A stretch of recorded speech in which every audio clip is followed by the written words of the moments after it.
Good morning, Father Merrill Wayne. On this February 24th, 2019, can you tell me, Father Wayne, what's the sermon about today? So today I'm going to preach about Jesus Christ and His meeting people where they are on a level place, which we all should seek, a level place where we can see Jesus eye to eye.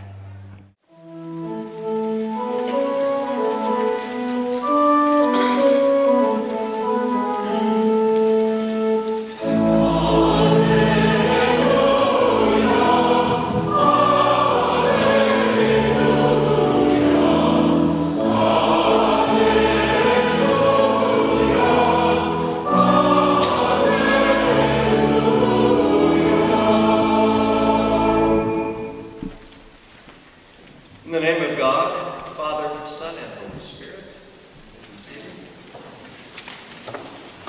So, beloved, I bring you greetings from Diocesan Council, the Diocese of Texas, which met this weekend in the Woodlands. Bring greetings from Bishop Doyle, from all the other bishops. We had council business, as you would have at an annual meeting of the parish. We looked at budgets, program ideas, changes of rules, and we had an election. As you know, there were three candidates which were nominated at council. And in the first time in my time as a priest, 30 years and 7 bishop elections, it was the first time I experienced a first ballot election. And Kay Ryan, the Candidate Ordinary, was elected on the first ballot with a remarkable majority of 65% of the laity voted for her and 58% of the clergy. This is not in any way, obviously, a comment on the other two nominees. It just does say for us as a diocese that there was a great deal of unanimity about her call and her work in the diocese. And so we rejoice with the diocese and with Bishop-elect Ryan and her family, as this is a new day for them and their family, obviously.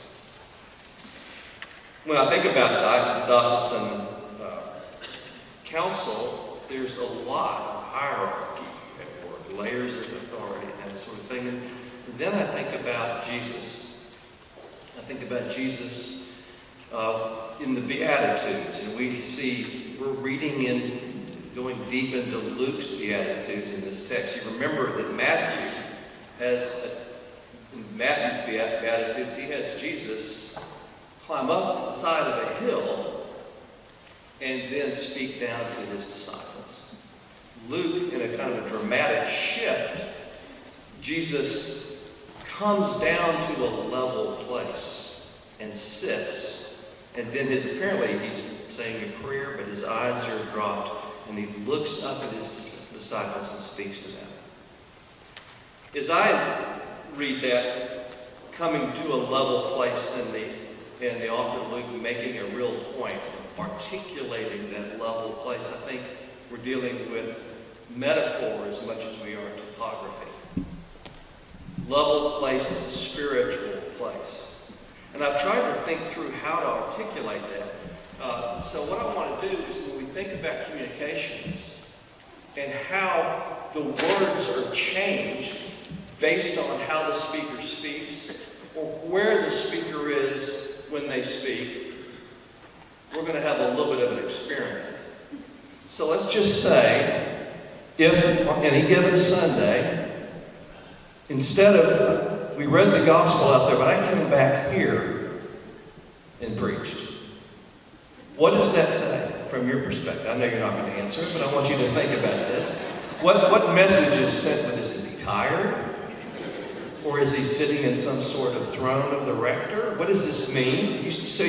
You're going to make an interpretation of that, right? That does make sense. Okay, so what if, in a sermon, I come down here, I may not be able to get up, but I come down here and preach from here. Now, at this point, I'm not even at eye level, but do you see me the same way here as you did if I was up in the pulpit?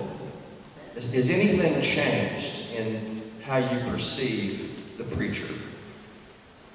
And we're not talking about moral perception. We're talking about the perception of experience. how you perceive, and what internal bias or understanding kicks in for you, and it's probably different across the room about how you would interpret this. So we'll talk about another scenario. So what if, right before the 10:30 service started, with much sort of pageantry almost, about 5 limousines pulled up that none of us expected. And we discover that it's the royal family of Spain. And they are here because a niece or a nephew in Austin is getting married, and they're sort of closet Anglicans in Spain, and they wanted to come to the Episcopal Church. And so they're very gracious, and they're trying not to cause a stir, but some folks gather back there with them and talking, and the service starts, and somebody pulls them aside and says, the Queen doesn't speak a word of Spanish, of English, nothing. So I hear that. So, ¿qué pasa si yo predico en español solamente? What happens if I preach a sermon in Spanish? Nada, right? No, but my question is, what's happening for me, because I'm capable, to suddenly leave all y'all out of the picture, unless you can understand Spanish, and preach a sermon in Spanish? Would you be glad I did that? I know. I mean, why would I do something like that? I would do that because here is a person of honor, of royalty, how could I preach a sermon and leave her out, right? So,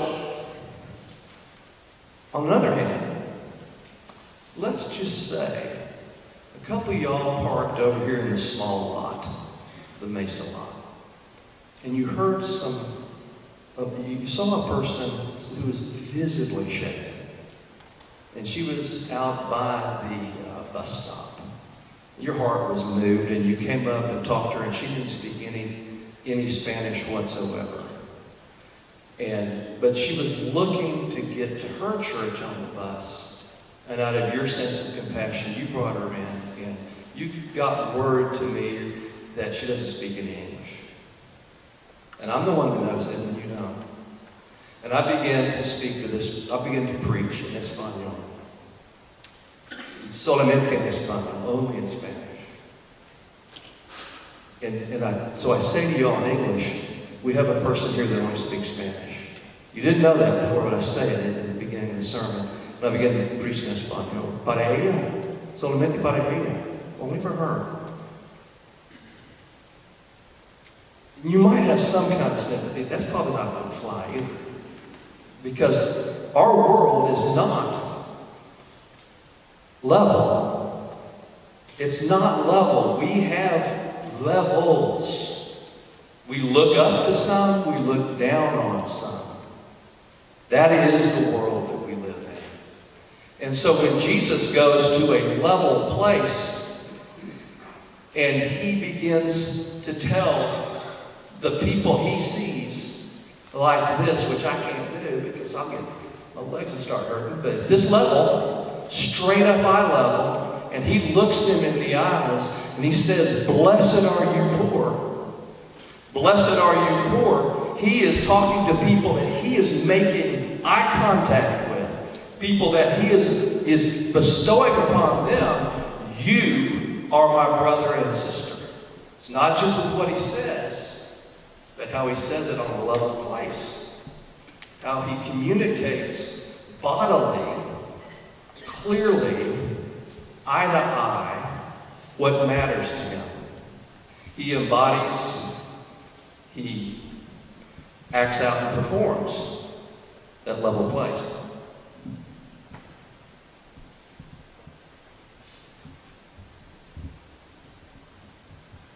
Carolyn Lewis is a scholar and pastor, and she spoke to clergy conference, and I've really followed what she writes ever since then, because I think she sees some things that I tend to miss.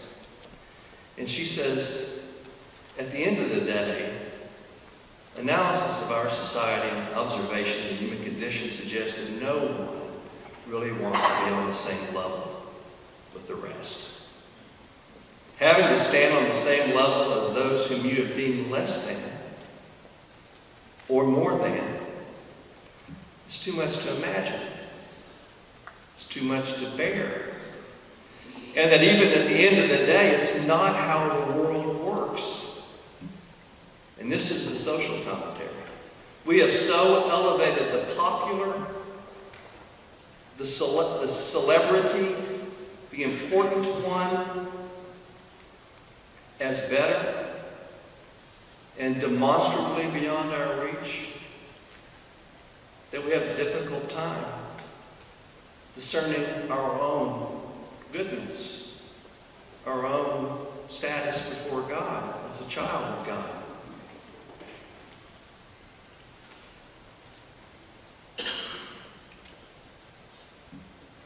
So it raises the question about, can we even dream of a level place where we can see eye to eye? Because we know, even just from that little walk around, that we have biases that impact the way we hear, the way we think, the way we process, that are ingrained. They're ingrained in us. They're cultural. They're decided in some respects by our society and how we elevate and demote. How we elevate those who look like us and live in our neighborhood, and how we demote and diminish those on the other side of the wall, or however we decide to make those kinds of judgments. Judge, Jesus says, you will judge. You know you will, but you will judge at a cost of your soul, is what he says. The level plane, she writes, is difficult for us because it's like being at a big festival rock concert, and you can only see the back of the person's head in front of you. It's crowded. You can't see. You don't have the vision from above to where you can feel that sense of superiority. Or perhaps that is not your problem. Perhaps your problem, and any of us can have this same problem at any time of our life. The problem you may have is that you just don't feel like you're anywhere near good enough. And that the biggest challenge you have is you keep shrinking to look up to others. As if somehow you've been impaired by your behavior, your sin, your world, your life, and you have no rights before God, which is a terrible place to be. And that is not on the level place that Jesus dreams for us. Whoever you are, the Queen of Spain, or whoever you are loved by God, profoundly cherished by God. So in this imaginary, lovely world where the world is on a level place, though we can't make it happen, we can practice. We can practice, as the text says, as Jesus says to those listening. Be merciful, as God your Father is merciful. Begin to let yourself see the other, especially the one that unnerves you or frightens you. Give yourself space to look into the eyes of someone else in this world, this lovely world that Jesus is dreaming for us even now, and it's embodied in the Holy Communion, where nobody has priority over anybody. So I believe in this fantastic vision of Jesus, that we walk together on a level place. And I believe it is good news for you. as it is for me.